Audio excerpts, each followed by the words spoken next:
So this is the new Redmi 15 4G, and honestly, it's a really interesting phone. It could either be a successor to the Redmi 13 since there was no Redmi 14, or a successor to the Redmi 14C. But since we have the Redmi 15C, then I'd say a Redmi 13 successor. And if it follows in the footsteps of the Redmi 14C, it could easily become Xiaomi's most sold phone of 2025. You pull this thing out of the box and yes, it's big. It's tall, it's thick, and you can definitely feel the weight in your hand. That fast grip gives you the sense that you're holding something substantial. That's what she said. Plastic all round, thick bezels on the display, typical budget phone construction. But, and this is important, it doesn't feel cheap. There's a solidity to it, a bit more premium than you'd expect at this price point. Not flagship premium obviously, but it's still not offensive to hold. And also, despite everything I just said about it, it's big and thick. It's actually a beautiful phone. This sandy purple version especially. It is striking. Xiaomi went to the new camera design that's new to the Redmi lineup, at least as far as I can tell. Speaking of the back, it has this subtle fun pattern that catches light in a really nice way.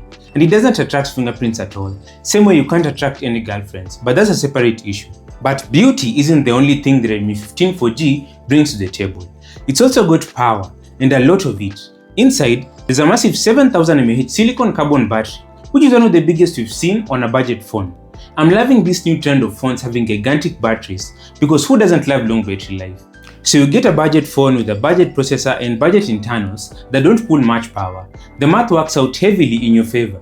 You're looking at easily a full day of use, even if you're the kind of person who always scrolling, streaming and gaming.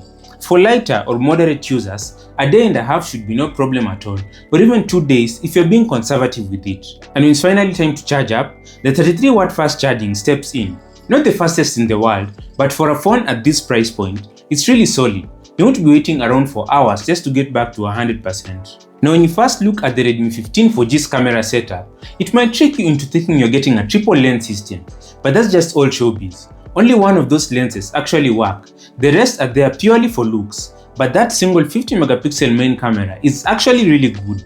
I'll admit I went in expecting worse, but it genuinely surprised me.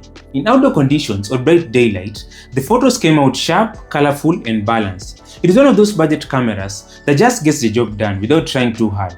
Then there's the 8 megapixel selfie camera, which is pretty decent for the price. You're not getting flagship level selfies, of course, but they're clean enough for social media, video calls and the occasional family and friends selfie. Both the front and back cameras can shoot 1080p at 30 frames per second, which is perfectly acceptable in this price range. And honestly, if you're using it for TikTok, Instagram or casual clips, you'll just be fine. Now let's talk about that display because this thing is massive. You're looking at a 6.9-inch LCD panel with 144Hz refresh rate. Yes, you heard that right. Now 144Hz on a budget phone might sound like a big deal, but in reality, it's a bit of a gimmick. You probably won't notice a huge difference compared to 120Hz, and most budget chipsets can't even take full advantage of it. But here's the thing, I still like this display a lot. Even though it's LCD, it looks really good. Colors are vibrant, brightness is solid, and the viewing experience feels surprisingly immersive for the price. I tried watching a few YouTube videos and some Netflix clips, and they look genuinely nice and crisp.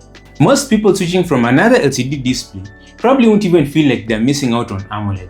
And if you're like me, someone who watches a ton of content on their phone, at night, on your bed, alone, this screen will feel comfortable, big and enjoyable for everything from movies to TV shows to endless YouTube scrolling. Now one of the things that slightly kills the vibe for me has to be the processor. The Redmi 15 4G runs on the Snapdragon 685 and honestly, that chip has been passed around for quite a while like Bonnie Blue.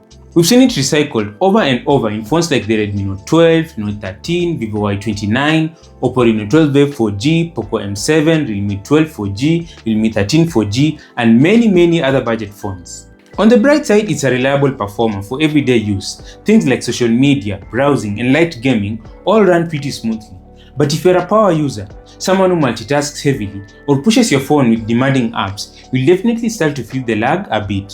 Performance isn't bad by any means, but it's not exciting either, just decent. And while I get that 5G still isn't an absolute necessity in 2025, it does feel like smartphone brands need to move past these old 4G chips. At this point, it's like they're recycling the same processors year after year, just with different names slapped on top. And then there's the bloatware situation, the classic Xiaomi experience. As expected, from a budget Xiaomi phone, there are a bunch of pre-installed apps scattered everywhere the moment you boot it up. Some are Xiaomi's own apps, others are random third-party ones you'd probably never use. At this point, it's not even worth complaining about anymore, just a part of the deal. My advice, just take a few minutes after setup and install or disable whatever you don't need, and you'll instantly have a smoother, cleaner experience. It's a bit of a hassle, sure, but once you get through it, the phone feels a lot better to use. So, should you buy the Redmi 15 4G? Now whether you see this as a Redmi 13 successor or a step up from the Redmi 14C, either way it's a solid upgrade.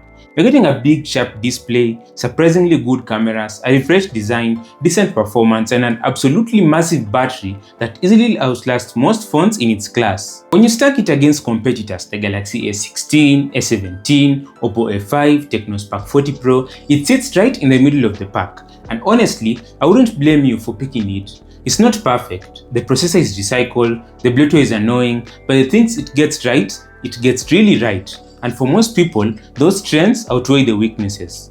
Good phone, worth considering. Thanks for watching. I'm Milan and this is Fuzitech. Subscribe.